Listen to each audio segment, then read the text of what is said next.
Are you looking for the best strategy to recover after stem cell therapy so you don't risk any flare-ups or messing up the actual procedure? If so, you're in the right place. You're going to be covering that all inside this video today.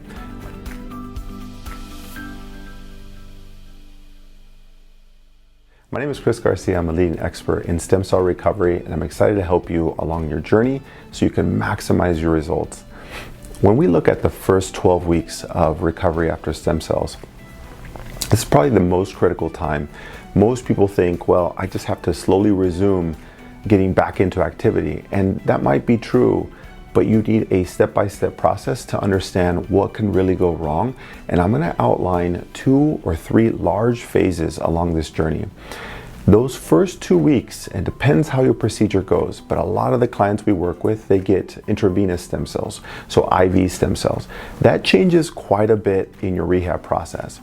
So if you were to get the IV stem cells, those first 2 weeks, this is where your body is completely recovering and you're not going to even start rehab during this time. This is a common frustration or question that we get. Why can't I start rehab in those first 2 weeks? Because of the inflammatory process, because of what your cells are going through, any form of stress, those stem cells are going to react and cause a large flare-up and you won't do well. And that's with years of experience noticing this, that we've actually controlled for that. So allowing people just to do daily activities. This is where you're walking, no strenuous activity, no gym activity, and truly just allowing yourself to heal. This is where you're going to work, doing your daily activities, walking, but nothing more. Just do anything that you would normally do without fitness or exercise.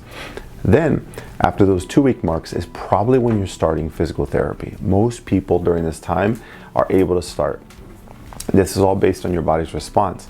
So at that 2-week mark to now the next 4 weeks, so from 2 to 6 weeks is where you start that rehab process. And this is probably the most daunting for a lot of people. They're concerned about, well, am I going to flare this up? Is it going to make it worse? And finding a stem cell recovery specialist, an expert in doing this, is very critical. You need to understand this is not normal physical therapy. This is not your normal low back or post-surgical surgery of your neck or shoulder or your knee. If you've had surgeries before, you know what that felt like. When we deal with stem cell recovery, this is a slower process. And we can't apply a lot of resistance or load early on. And most physical therapists aren't used to that. So because of that, they often flare up a lot of clients because they take a traditional rehab approach, which would have worked fine for non-operative procedures or even operative procedures. But now we're talking about stem cell recovery. From weeks 2 to 6, you're primarily just doing low-level rehab exercises where you're on your back, your side, a couple standing things, but you have no body weight resistance. So for 4 weeks, it seems a little slow. You might be going to your physical therapist once, twice a week, and you're just doing lower level exercise, but that's there to protect you. This is to prepare your body for the next important phase. So from 0 to 2 weeks, you're not doing much, just doing your daily activities. From 2 to 6 weeks, is where you're starting to do more low-level rehab style exercises, which is not a problem, but you're having minimal resistance. That's a critical piece. And why you might say, Chris, that feels so slow, I'm not doing much, and that's okay, because that's what we're allowing those cells to do: acclimate, adapt, and work their magic. Now, once you hit that 6-week mark, from 6 to 12 weeks, which is now going to hit that 3-month mark, this is where you're actually getting to have a little bit more fun. You get to do more body weight resistance, squats, all these things with your body weight upright, and you add a little bit more light progressive resistance. Now, this is a traditional rehab process for a lot of physical therapists. Weeks 6 to 12, a lot of physical therapists are familiar with this, but the problem becomes most people get flared up in the first 4 to 6 weeks. Why? Because physical therapists will typically use the 6 to 12 week framework and apply it as soon as people are starting their stem cell recovery. And that's the error. So if you're working with a physical therapist, let them know that you've heard and you can share this video, that week 6 to 12 is really where they're going to start to do what they would do with anyone post-operative and adding resistance. Weeks 2 to 6 is really where we have to slow it down and do minimal. Now, this is a normal 12-week timeline. Your body will be so different than your peers or anyone else that you've heard do this, and that's okay. But what you want to do is follow a structure. Do not follow how your body feels. Do not follow what a physical therapist says, hey, I think you're doing great, we're pushing some more. You have to stay steady and say, we need to do is protect these cells and allow the body to heal. So 0 to 2 weeks, daily activities, work-related, no fitness or no exercise. Week 2 to 6, you can start doing low-level rehab exercises. Week 6 to 12, you start slowly adding resistance, but you are not allowed to add, for instance, you want to go to the gym and you want to start doing squats again. We don't want to add any external load or any external exercises onto you until after weeks 12. So knowing that, week 6 to 12 is really just adding resistance in body weight, we call weight-bearing exercises. That is what the ideal 12 weeks look like. And as I mentioned, you might have flare-ups. That's very normal, but the goal here is to have minimal flare-ups. And how do you protect against that? Well, you follow this guideline and don't push past your comfort zone. Don't push past how you feel.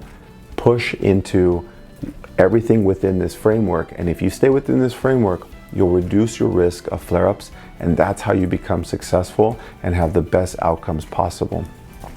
If you're working with an inexperienced physical therapist, and you can always tell if they're inexperienced or not feeling confident because they say, let's just see how it goes. Let's go week by week. Instead of saying, here's what we know for 12 weeks. Here's what you're going to be doing at 2, at 6, and at 12 weeks. And if they don't know this process, they're going to be telling you, let's go week by week and see how you feel. You're going to come in for the next session and say, I feel great. They're going to push you. You're going to flare up. Then they say, let's go slow. And then you go super slow. And now you're way behind everybody else. So instead of saying, I feel great and doing more, great, we're going to stay the course. We're going to do this for 4 weeks until you get to week 6. Fantastic. Once you get to week 6, we'll slowly rise. That reduces your flare-ups. But all too often, the reason that people flare up is because they don't follow this process. So if you're in that stem cell therapy recovery timeline of 0 to 12, now you have those resources. Share this video with your physical therapist. Help them understand not everyone is equipped to be able to handle or manage stem cell recovery because it's such a novel therapeutic procedure. And because of that, we're the leading experts to be able to help you, and all we're doing is providing you with those resources so you can maximize your outcomes and recover safely without the risk of more flare-ups. So I hope this video helps you. If you have any questions, feel free to email our team or give us a call. Ultimately, we're here to help you along that path. And just know that a lot of the guidance that physical therapists and stem cell recovery experts provide is not necessarily the hands-on approach. It's not necessarily the manual therapy. It's not necessarily the stretching. It's the guidance along that process. So I would tell you to look for anybody you can consult with virtually, not just in person, because in-person physical therapy is really good for traditional style of treatments. But because this is very time-based, and all you need is the guidance to help you on what's next on that step, a virtual consultation would help, and we'd be happy to help you along that path.